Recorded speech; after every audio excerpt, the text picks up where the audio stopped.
বঙ্গোপসাগরে ফের তৈরি হয়েছে নিম্নচাপ। শীতের মুখে আবারও ঝড় বৃষ্টির আশঙ্কা।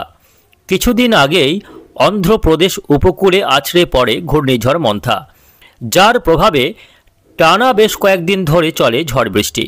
সেই দুর্যোগপূর্ণ আবহাওয়া কাটতে না কাটতেই আবারও বঙ্গোপসাগরে জন্ম নিয়েছে একটি নিম্নচাপ, যার ফলে আজ থেকে বিভিন্ন জেলায় ঝড় বৃষ্টির সম্ভাবনা রয়েছে। ইতিমধ্যেই বেশ কয়েকটি জেলাতে ভারী বৃষ্টির সতর্কবার্তা জারি করল আবহাওয়া দপ্তর। সুপ্রিয় সুধী দর্শক, আজ 5ই নভেম্বর বুধবার। এই মুহূর্তে আবহাওয়া দপ্তরের গুরুত্বপূর্ণ খবর। ঘূর্ণিঝড় মন্থার প্রভাব এখনও কাটেনি। ইতিমধ্যে আবারও নতুন করে বঙ্গোপসাগরে তৈরি হয়েছে গভীর নিম্নচাপ, যা ধীরে ধীরে উপকূলের দিকে এগিয়ে আসছে এবং আজকে দুপুরের পরেই ঘূর্ণিঝড়টি উপকূলের খুব কাছে এসে পৌঁছে যাওয়ার আশঙ্কা। ফলে আজ থেকে বিভিন্ন জেলাতে বিক্ষিপ্তভাবে হালকা মাঝারির সঙ্গে ভারী বৃষ্টিপাতের সম্ভাবনা রয়েছে। তো আসুন জেনে নেব আজকে বুধবার সারাদিন আবহাওয়া কেমন থাকবে, আজকে কোন কোন জেলাগুলিতে ঝড় বৃষ্টির সম্ভাবনা রয়েছে এবং এই যে নিম্নচাপটি তৈরি হয়েছে এই নিম্নচাপের ফলে বাংলার কোন কোন জেলাগুলিতে ঝড় বৃষ্টির সম্ভাবনা রয়েছে এবং এই ঝড় বৃষ্টি কতদিন চলবে, কোন কোন জেলাগুলিতে রয়েছে ভারী বৃষ্টির সতর্কবার্তা, আগামী 5 দিন আবহাওয়া কেমন থাকতে চলেছে তা নিয়ে বিস্তারিতভাবে জানিয়ে দেব আজকের এই ভিডিওতে। অবশ্যই ভিডিওটিকে শেষ পর্যন্ত দেখবেন। এই মুহূর্তে আপনি কোন জেলা থেকে দেখছেন অবশ্যই আপনাদের জেলার নামটি আমাদের ভিডিওর কমেন্ট বক্সে লিখে জানাবেন এবং আপনাদের জেলার আবহাওয়ার আপডেটগুলি প্রতিদিন সকালে পাওয়ার জন্য আমাদের এই চ্যানেলটিকে অবশ্যই সাবস্ক্রাইব করে নেবেন। বিশেষ করে বাংলার চাষিদের জন্য রয়েছে গুরুত্বপূর্ণ আপডেট। ভিডিওটিকে শেষ পর্যন্ত দেখার অনুরোধ রইল।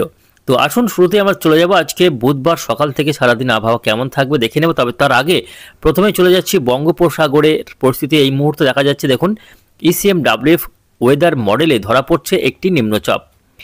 এই মুহূর্তে নিম্নচাপটি দেখা যাচ্ছে যে বাংলাদেশের একেবারে উপকূলীয় এলাকা কাছে গিয়ে অবস্থান করছে। চট্টগ্রামের যে মহেশখালী টেকনাফ উপকূলীয় এলাকা রয়েছে সেই উপকূলীয় এলাকা, অর্থাৎ এটা হচ্ছে উত্তর পূর্ব বঙ্গোপসাগর।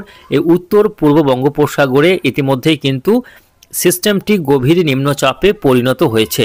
যদি এই মুহূর্তে এর গতিবেগ দেখি সেক্ষেত্রে ঘন্টায় 70 থেকে 75 কিলোমিটার গতিতে সিস্টেমটি অর্থাৎ নিম্নচাপটি কিন্তু উত্তর পূর্ব বঙ্গোপসাগরে কিন্তু তাণ্ডব চালাচ্ছে। এখানে কিন্তু ব্যাপক ঝড় বৃষ্টি শুরু হয়েছে। এর প্রভাবে চট্টগ্রাম বিভাগের উপকূলীয় এলাকা মহেশখালী, টেকনাফ, বান্দরবন, তার সঙ্গে হাটহাজারী, চিটাগং, সাতক্ষীরা, ফটিকছড়ি, মানিকছড়ি, রাঙামাটি, সাতকনিয়া এই সমস্ত এলাকাগুলিতে কিন্তু ব্যাপক ঝড় বৃষ্টি কিন্তু শুরু হয়ে গিয়েছে ইতিমধ্যেই। এর পাশাপাশি বরিশাল, খুলনা বিভাগেও এর যথেষ্ট প্রভাব কিন্তু শুরু হচ্ছে। পশ্চিমবঙ্গে এর কতটা প্রভাব পড়বে, কোন কোন জেলাগুলিতে ঝড় বৃষ্টির সম্ভাবনা রয়েছে আমরা দেখে নেব বিস্তারিত আজকের আপডেটে। অবশ্যই শেষ পর্যন্ত দেখবেন। তবে যেটা বলা হচ্ছিল যে ঘূর্ণিঝড় তৈরির একটা আশঙ্কা, সেটা কিন্তু এই মুহূর্তে আজকের আপডেটে এসে দেখা যাচ্ছে। আর এই সিস্টেমটি ঘূর্ণিঝড়ে পরিণত হওয়ার কোনো আশঙ্কা নেই। তবে নিম্নচাপ রূপেই উপকূলে কিন্তু যথেষ্ট প্রভাব দেখাবে। ফলে বেশ কয়েকটি জেলাতে কিন্তু ভারী বৃষ্টিপাতের আশঙ্কা থাকছে এই নিম্নচাপটির প্রভাবে। তো আসুন আমরা বিস্তারিত যাব। তবে তার আগে দেখে নেব আজকে মেঘলা আকাশটা সকাল থেকে সারাদিন কোথায় কেমন থাকছে। তো ইতিমধ্যে দেখা যাচ্ছে আজকে বুধবার পশ্চিমবঙ্গের প্রায় সব জেলা, উত্তরবঙ্গ থেকে দক্ষিণবঙ্গ সর্বত্র আকাশ একেবারে পরিষ্কার। কোথাও মেঘলা আকাশ এখনও দেখা যাচ্ছে না।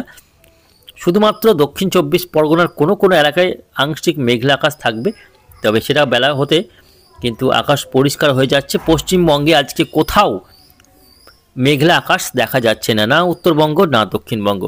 তবে বাংলাদেশের আজকে বেশিরভাগ এলাকাতেই আকাশ কিন্তু মেঘাচ্ছন্ন রয়েছে। চট্টগ্রাম তো বটেই, তার পাশাপাশি খুলনা, বরিশাল, ঢাকা, ময়মনসিংহ, সিলেট এই সমস্ত বিভাগগুলিতে আকাশ মেঘলা। ভারতের মেঘালয়, আসাম, ত্রিপুরা, মিজোরাম, মণিপুর, উত্তর পূর্ব ভারতের সমস্ত রাজ্যের আকাশ কিন্তু মেঘলা থাকবে এই নিম্নচাপটির প্রভাবে। ইতিমধ্যেই কিন্তু চট্টগ্রাম বিভাগে ভারী থেকে অতি ভারী বৃষ্টি শুরু হয়ে গেছে। পাশাপাশি মায়ানমারের উপকূলীয় শীতই বন্দর সংলগ্ন এলাকাগুলিতে ভারী বৃষ্টি চলছে। আন্দামান নিকোবর দ্বীপপুঞ্জে চলছে বৃষ্টি। উত্তর পূর্ব ভারতের বিভিন্ন রাজ্যে কিন্তু ইতিমধ্যে বৃষ্টি কিন্তু শুরু হয়ে গিয়েছে। আজকে দিনভর দফায় দফায় বৃষ্টি চলবে। আমরা একটু বৃষ্টি বজ্রের মধ্যে দেখে নেব আজকে পশ্চিমবঙ্গের কোন কোন জেলাগুলিতে বৃষ্টিপাতের সম্ভাবনা রয়েছে। তো প্রিয় দর্শক, আজকে পশ্চিমবঙ্গের কোথাও বৃষ্টির কোনো রকম সম্ভাবনা দেখা যাচ্ছে না। আজকে সারাদিনই আকাশ পরিষ্কার, শুকনো, ড্রাই ওয়েদার চলবে। কোনো রকম বৃষ্টির সম্ভাবনা পশ্চিমবঙ্গে নেই। তবে বাংলাদেশের ক্ষেত্রে দেখুন, আজকে ভারী বৃষ্টি হবে।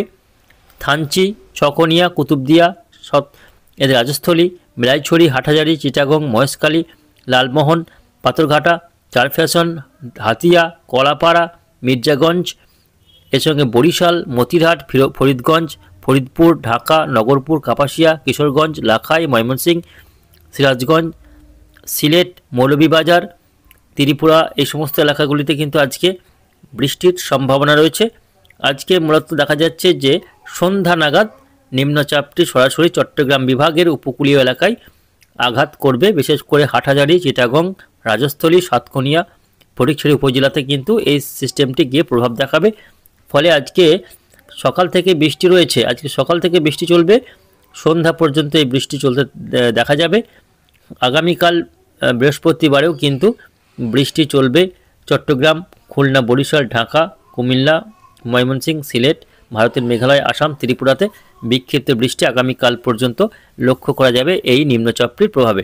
তবে যেটা মনে করা হচ্ছিল যে সিস্টেমটি হয়তো পরবর্তীতে গতিপথ পরিবর্তন করে কিছুটা পশ্চিমবঙ্গের উপকূলীয় এলাকায় প্রভাব দেখাতে পারে, তবে সেটা কিন্তু হচ্ছে না। এই পর্বে বৃষ্টির কোনো সম্ভাবনা নেই এই নিম্নচাপের ফলে পশ্চিমবঙ্গে। ফলে পশ্চিমবঙ্গের চাষিদের জন্য কোনো রকম সতর্কবার্তা থাকছে না, ঝড় বৃষ্টির কোনো সম্ভাবনা থাকছে না। ফলে নিঃসন্দেহে বা এই মুহূর্তে ধান কাটার ক্ষেত্রে বা ধান ফসলের ক্ষেত্রে কোনো রকম ক্ষতির আশঙ্কা থাকছে না এই নিম্নচাপের ফলে। যাই হোক, এই রয়েছে মূলত আজ ও আগামীকালের আবহাওয়ার পরিস্থিতি। শুক্রবার 7 তারিখ থেকে দুই বাংলার আকাশ মোটামুটি পরিষ্কার হয়ে যাচ্ছে। পশ্চিমবঙ্গ, বাংলাদেশ কোথাও আর নতুন করে বৃষ্টির সম্ভাবনা দেখা যাচ্ছে না। এবার কি হবে না, উত্তর পশ্চিম ভারত থেকে শুকনো হাওয়া অবাধে ঢুকে পড়বে। যেটুকুই মেঘলা আকাশ ছিল সেটাও কিন্তু আগামী শুক্রবার থেকে পুরোপুরি পরিষ্কার হয়ে যাচ্ছে দুই বাংলাতে, এবং এর ফলে তাপমাত্রা এবার হুহু করে নামতে থাকবে। তাপমাত্রা এবার উত্তরের ঠান্ডার হাওয়ার ধাক্কায় পারদ অনেক পতন ঘটবে পারদে, এবং তাপমাত্রা নেমে যেতে পারে 15 থেকে 13 ডিগ্রির ঘরে কিন্তু তাপমাত্রা নেমে যাবে। ফলে ভোরের দিকে এবং সকালের দিকে বেশ শীতের আমেজ যথেষ্টই উপলব্ধি হবে। ভালো শীতের আমেজ কিন্তু টের পাওয়া যাবে মোটামুটি 10 তারিখের মধ্যেই। এই চলতি নভেম্বর 10 তারিখ হতে হতে তাপমাত্রা 13 থেকে 15 ডিগ্রির মধ্যেই ঘোরাফেরা করার সম্ভাবনা। ফলে বেশ ভালো রকম ঠান্ডা পড়তে চলেছে আগামী কয়েকদিনের মধ্যেই। শুকনো আবহাওয়া চলবে এবং মোটামুটি আগামী কয়েকটা দিন বৃষ্টি চলবে। বৃষ্টির কোনো সম্ভাবনা নেই। উত্তরের ঠান্ডা হাওয়া, শুকনো হাওয়া শুরু হয়ে যাবে বাংলাতে। মোটামুটি বেশ কয়েকদিন দেখা যাচ্ছে বৃষ্টি তেমন কোনো সম্ভাবনা থাকছে না। নতুন করে ঝড় বৃষ্টি হবে কিনা একটু দেখে নেব, কারণ এই মুহূর্তে বাংলার চাষিরা ধান কেটে ঘরে তুলছেন। ফলে ঝড় বৃষ্টি হলে নিঃসন্দেহে ফসলে ক্ষতির একটা আশঙ্কা থেকেই যায়। তো সেটুকু দেখে নেব আগামী মোটামুটি কতদিন পর্যন্ত আকাশ পরিষ্কার থাকছে। এদিকে কিন্তু নতুন করে আবার একটি সিস্টেম তৈরি হতে দেখা যাচ্ছে, তবে সেটা কতটা প্রভাব ফেলবে তা নিয়ে আমরা পরবর্তী আপডেটে জানাবো। এই মুহূর্তে যেটা আপডেট আমাদের কাছে রয়েছে, আগামী 13 নভেম্বর পর্যন্ত পশ্চিমবঙ্গ, বাংলাদেশ তাও ঝড় বৃষ্টি তেমন সম্ভাবনা দেখা যাচ্ছে না। তবে আসুন আমরা এবার দেখে নেব শেষ করে আগে তাপমাত্রার আপডেটটা, যে তাপমাত্রা কোথায় কতটা নামতে চলেছে এবং শীত কতটা, কোথায় কেমন আগামী 2 থেকে 3 দিনের মধ্যে কোথায় কতটা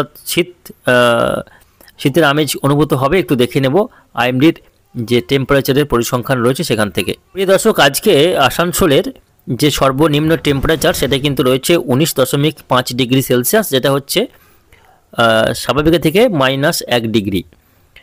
আর বাঁকুড়াতে আজকে সর্বনিম্ন তাপমাত্রা রেকর্ড হয়েছে 18.6 ডিগ্রি সেলসিয়াস, যেটা সর্বনিম্ন থেকে স্বাভাবিকের থেকে 1.3 ডিগ্রি মাইনাসে রয়েছে।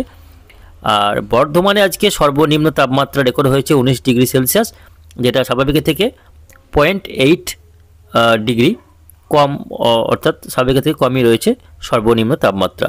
ডায়মন্ড হারবারে আজকে তাপমাত্রা রেকর্ড হয়েছে 21 ডিগ্রি সেলসিয়াস। দীঘাতে রেকর্ড হয়েছে 20.8 ডিগ্রি সেলসিয়াস, যেটা স্বাভাবিকের থেকে 0.8 ডিগ্রি সেলসিয়াস কম।